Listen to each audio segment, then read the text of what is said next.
আজকে 40, ঠিক আছে, আগামীকাল 41 হওয়ার সম্ভাবনা আছে, আগামী পরশু 41-42, মানে কলকাতা বলতে আমি 3-4টে স্টেশন বলছি, মানে আমাদের আলিপুর, তারপর দমদম, সল্টলেক, এগুলো সবই ধরা হচ্ছে।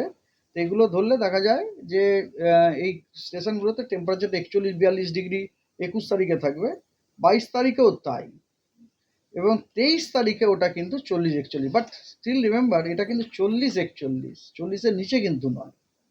তার মানে আপনি বুঝতে পারছেন, আজ থেকে শুরু করে 19, 20, 21, 22, 23, এই কদিন কিন্তু আমরা কলকাতাতেও 40 ডিগ্রি টেম্পারেচার পেতে চলেছি।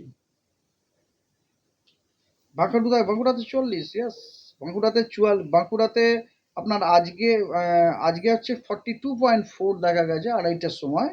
সেটা আগামীকালের প্রেডিকশন হচ্ছে আপনার 44, আগামী পরশুও সেটা 44 থাকার কথা।